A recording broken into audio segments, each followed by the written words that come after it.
Waalaikumsalam warahmatullahi wabarakatuh. Selamat pagi Pak Sugeng. Selamat pagi.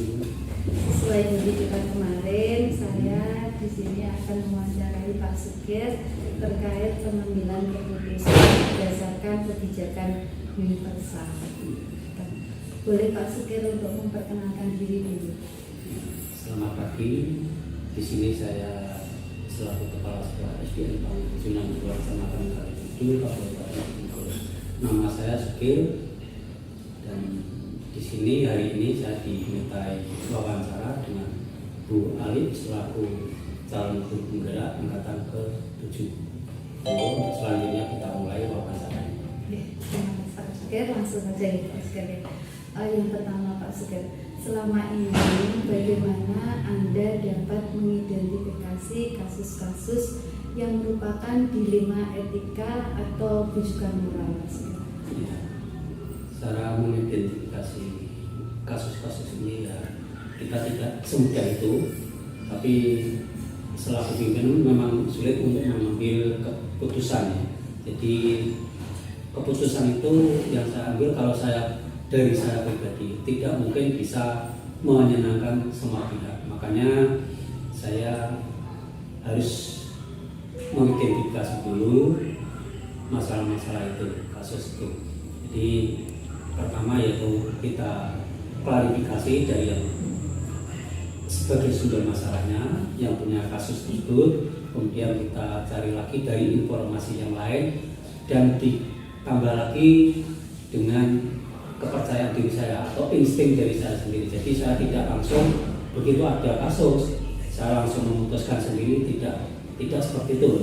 Jadi kita harus mencari berbagai masukan untuk kemudian kita ambil sebuah keputusan. Jadi kalau saya segera memutuskan untuk mengambil keputusan, belum tentu apa yang saya putuskan tadi bisa menyenangkan semua pihak.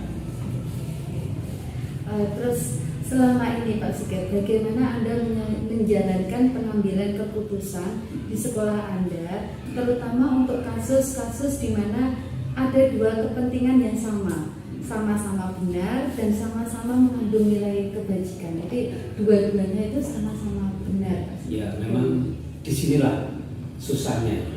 Karena mengambil keputusan yang mana kasus itu adalah merasa sama-sama benar ya. Disinilah yang paling sulit kita hadapi ya. Jadi tetap contohnya kita sebagai guru ya. Kita sebagai guru mendidik anak itu kadang-kadang ya untuk sekarang memang susah, tidak boleh memakai kekerasan. Di satu sisi kita merasa benar mendidik anak itu harus demikian. Di sisi lain anak itu untuk mendapatkan haknya juga harus ya seperti itulah anak sekarang ya. Tidak seperti zaman saya dulu. Jadi bagi guru sendiri ya harus hati-hati, karena jangan-jangan apa yang dirasa itu sudah benar, tapi ternyata di sisi lain mungkin dari pihak wali murid atau apa kurang pas dengan apa yang kita putuskan tadi. Terus langkah-langkah Pak Sugeng, langkah-langkah atau prosedur seperti apa yang biasa Anda lakukan selama ini? Ya, untuk tadi misalnya masalah dengan wali murid tadi langkah-langkahnya. Untuk langkah-langkah memang kita cari dulu prioritas ya, kita identifikasi prioritas permasalahannya. Ya, prioritas permasalahannya, kemudian kita klarifikasi dari yang punya kasus dengan wali murid dan si guru tersebut ya, selaku guru, begitu juga klarifikasi dengan wali murid. Jadi kita harus cross check. Jadi untuk memadukan, untuk bisa terdapat titik temu kita harus kumpulkan, kita hadapkan bersama-sama. Kalau kita hanya mendengarkan dari satu pihak ya, belum tentu cocok dengan pihak yang lain. Jadi kalau kita kumpulkan, kita ajak diskusi bersama, jadi itulah bisa kita tahu masalah yang sebenarnya. Jadi klarifikasi ke sumbernya ya, sumber permasalahannya tadi. Terus kemudian Pak Sugeng, hal-hal apa saja yang selama ini Anda anggap efektif dalam pengambilan keputusan pada kasus-kasus dilema etika yang tadi benar sama benar tadi apa saja yang saya anggap efektif? Ya, cara-cara yang efektif dalam pengambilan keputusan seperti yang saya utarakan tadi, kita perlu berbagai masukan dari teman-teman guru ya, teman sejawat. Jadi kita mintai masukan-masukannya, kemudian kita dari masukan-masukan tersebut kita musyawarahkan bersama. Tidak mungkin saya memutuskan sendiri, semua harus saya libatkan. Jadi tidak ada yang harus kita tutup-tutupi dalam memisahkan masalah tersebut. Untuk intern kita, intern sekolah ya, intern sekolah ini, itu khususnya. Oke. Terus hal-hal apa saja Pak selama ini yang merupakan tantangan ini dalam pengambilan keputusan kasus-kasus itu? Ya, tantangannya apa ini? Tantangannya memang untuk era sekarang. Ya, tantangannya itu memang sangat berat dibanding dengan tahun-tahun yang lalu. Tantangannya kita mengambil keputusan demikian karena seolah-olah wali murid itu sudah tahu semuanya ya, karena adanya alat komunikasi yang canggih seperti sekarang. Jadi wali murid itu sudah pada canggih-canggih mengoperasikan alat komunikasi, sehingga tantangannya seperti itu. Jadi publikasi ya Pak, ya, lebih ke publikasi keluar ya. Kita belum apa-apa, kadang-kadang masalah itu sudah mencuat di luar. Ya. Padahal nggak tahu interiornya. Belum tahu di dalam itu sebenarnya bagaimana, tapi di luar sudah berkembang. Nah, itulah tantangannya. Jadi kadang-kadang masalah kecil, tapi kadang-kadang dipublikasikan sudah semakin besar. meningkat. Ya, kadang-kadang seperti itu. Terus ini Pak Sigit, apakah Anda memiliki sebuah tata kelola atau jadwal tertentu Pak dalam sebuah penyelesaian kasus dilema etika ini? Kalau masalah jadwal, apakah Anda langsung itu tidak, tempat? Karena kita kan tidak tahu kapan terjadi masalah, kan tidak tahu. Jadi kasus itu kan terjadi tidak bakal.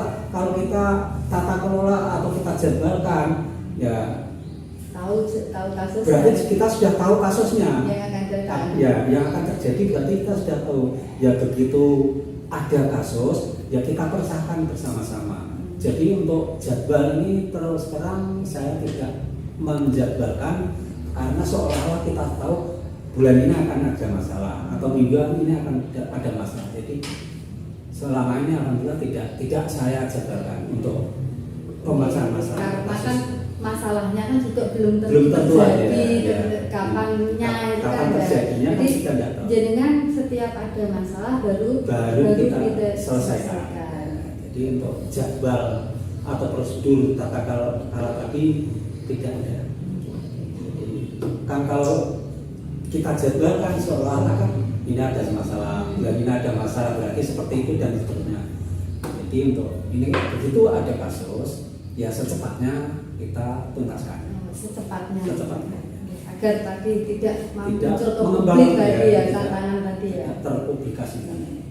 Terus lagi Pak Sigit, adakah seseorang atau faktor-faktor apa yang selama ini mempermudah atau membantu Anda dalam pengambilan keputusan dalam kasus-kasus dilema etika yang terjadi di sekolah SDN Panjungan 2? Ya alhamdulillah untuk di SDN Panjungan 2 ini kalau yang sangat membantu pasti ada, yaitu teman-teman sejawat, itu guru-guru itu selalu saya ajak berunding setiap ada kasus.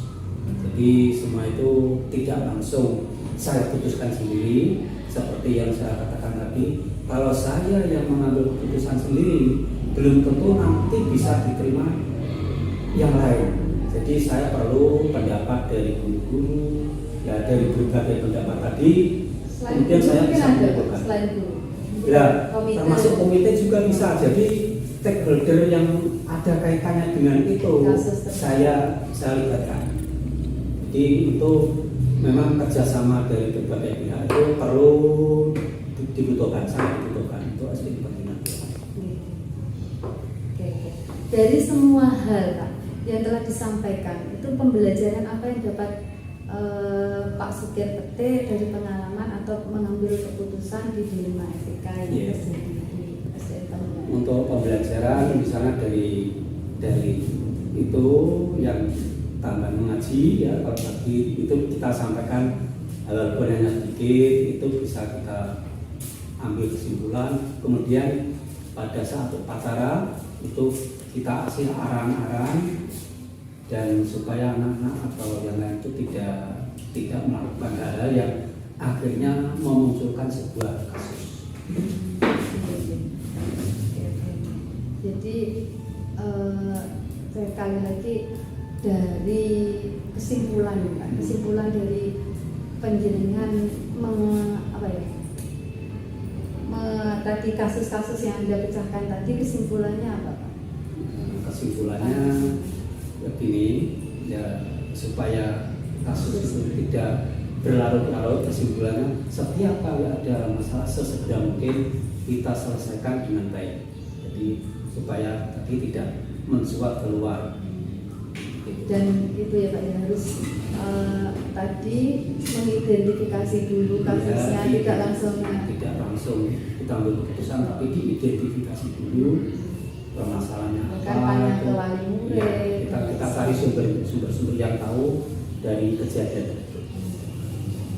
Terima kasih Pak Sukir atas waktunya telah mendukung saya menjadi calon guru penggerak angkatan 7 ini. Terima kasih sekali lagi. Wassalamualaikum warahmatullahi wabarakatuh. Waalaikumsalam warahmatullahi wabarakatuh.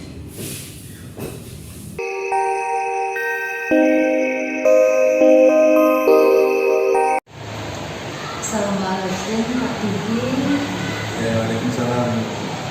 Mohon maaf mengganggu waktunya Pak Didi. Perkenalkan, saya Alif Andriati dari SDN Panggilan 2. Di sini mau mengganggu waktunya Pak Didi karena saya mendapat tugas untuk melakukan demonstrasi kontekstual wawancara kepada Pak Didi yang kepala sekolah SDN Panggilan SDN Panggilan 1 ini. Pak Didi bisa memperkenalkan diri dulu. Ya, nama saya Mas Duki, SDN Panggilan 1. Alamat enggak kan? Yes. Alamatnya sudah tahu. Terima kasih Pak Didi. Langsung saja ya Pak Didi. Yang pertama Pak Didi, apakah selama Pak Didi menjadi kepala sekolah di SDN Panggilan 1 ini, Bapak pernah mengalami kasus dilema etika dan rujukan moral Pak Didi? Jadi etika dan rujukan moral itu di sekolahan yang sebesar ini ya sering sekali. Ya, utamanya kasus-kasus yang terkait dengan siswa, dari wali murid pun juga ada. Jadi hal semacam itu karena sekolah besar di kasus itu ya bagaimana cara kita untuk kasus dilema etika ini yang terjadi di SD ini ya, dari siswa juga sering, namanya kita selaku kepala sekolah itu ya, kadang-kadang ya, repot untuk mengurusi itu, sehingga ada laporan semacam itu guru kelasnya yang kita panggil. Berarti di SDK Negeri 1 ini pernah mengalami kasus dilema etika dan rujukan moral. Bukan sering ya. Itu langkah-langkah yang saya tempuh. Ya. Terus lagi Pak Didi, selama ini bagaimana Bapak dapat mengidentifikasi kasus-kasus yang merupakan dilema etika dan rujukan moral tersebut Pak? Ya, dari wali kelas saya panggil, saya minta informasi itu yang jelas, yang akurat. Bahkan tidak hanya guru kelasnya, dari siswanya, siswaku, dan dari wali siswa, pokoknya yang terlibat itu saya panggil, saya ajak ke kantor sini, saya klarifikasi. Jadi langkah yang pertama mengklarifikasi masalah tersebut dengan pihak yang terlibat ya. Selanjutnya Pak Didi, bagaimana Anda menjalankan pengambilan keputusan di sekolah jenengan, terutama untuk kasus-kasus di mana ada kepentingan yang sama-sama benar Pak Budi, dan sama-sama mengambil nilai kebajikan. Jadi kasusnya itu sama-sama benar Pak Budi. Ya, pertama itu tadi identifikasi kasus itu dari informasi tentang kebenaran secara. Kemudian dengan hal semacam itu kita setelah kita identifikasi dari kasus-kasus itu tentang kebenaran, maka ada juga kita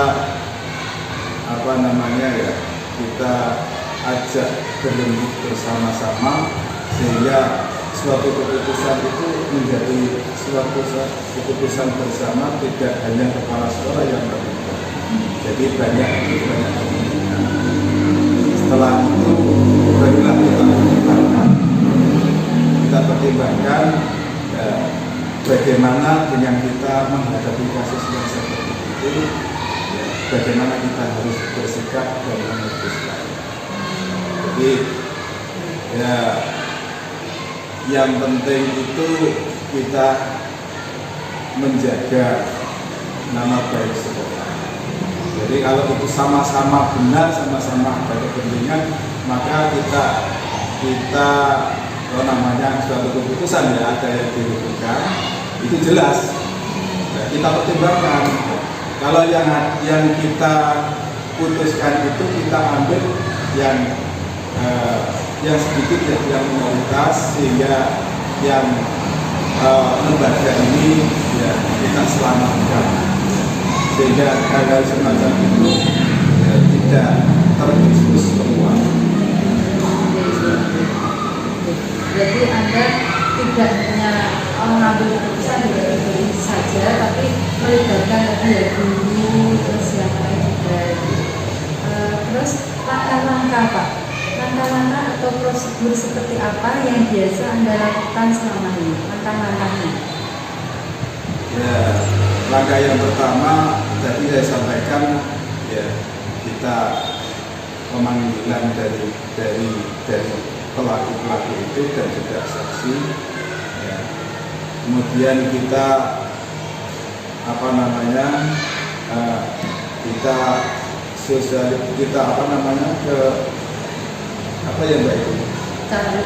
identifikasi identifikasi dari kasus itu, kemudian kita cari tentang kebenaran dari kasus itu. Kalau itu sudah akurat data itu, maka kita adakan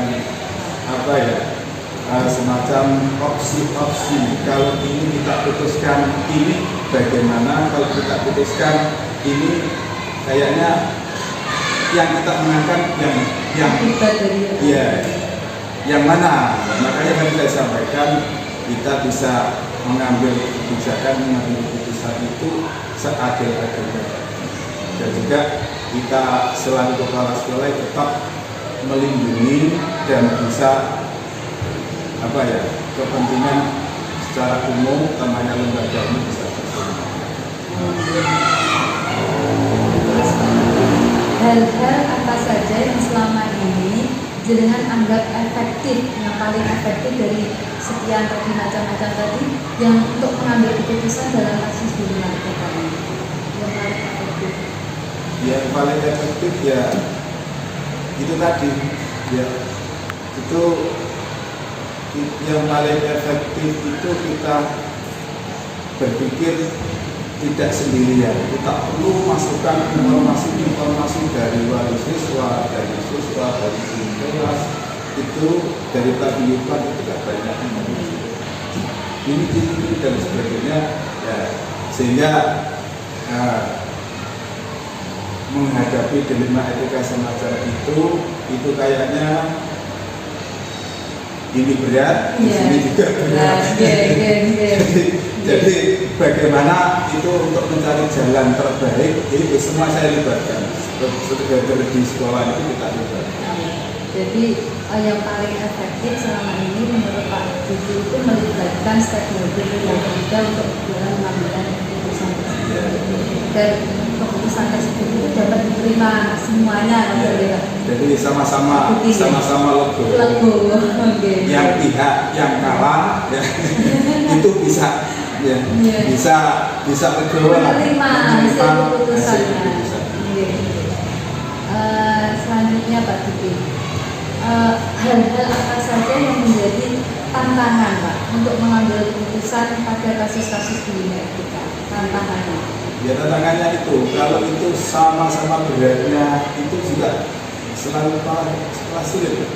Ya, kalau itu mau merupakan ini, umpama kasus itu ya, itu sudah siswa itu sudah kelas 6. Kalau memang dikeluarkan lokasinya sudah kelas 6, jangan-jangan nanti di sekolah lain tidak diterima, itu kan repot.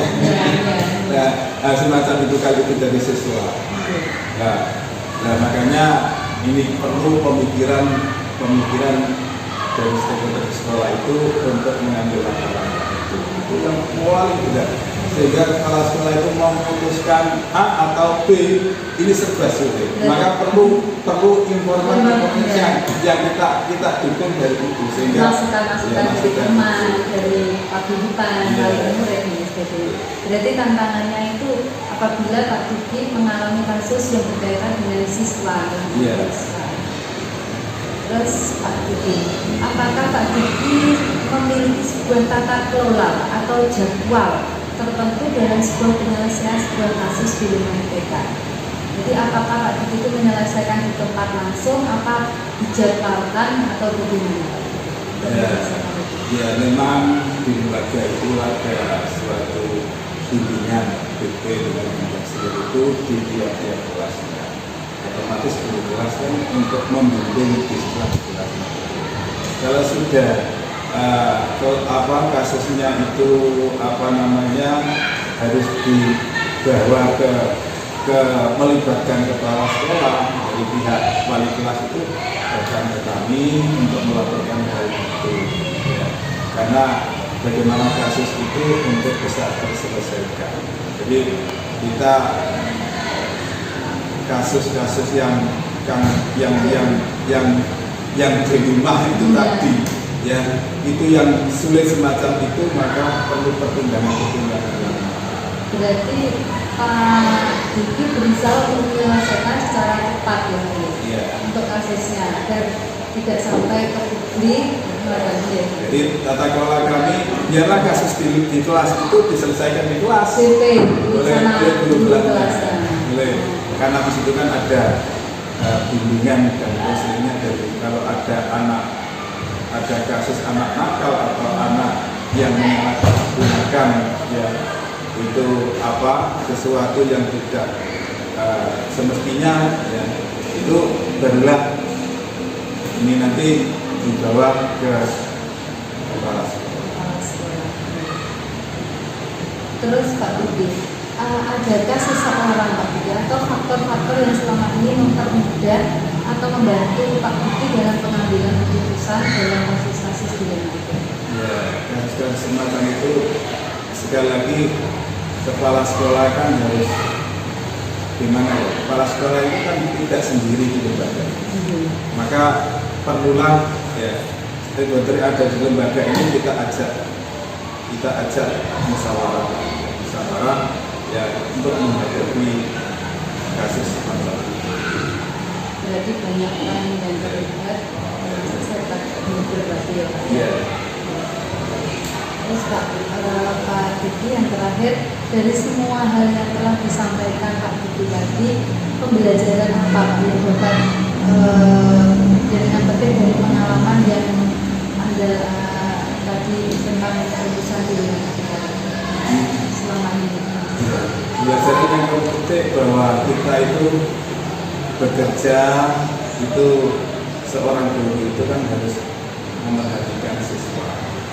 Kalau siswanya itu sangat-sangat diperhatikan, maka siswa itu untuk meminimalisir daripada kasus-kasus semacam itu. Kadang-kadang misal kalau HP semacam itu, kalau guru jelas biarkan begitu saja, tidak ada bimbingan dari guru di sekolah, kalau di rumah kan orang tuanya, itu kan akan menjadi suatu kasus.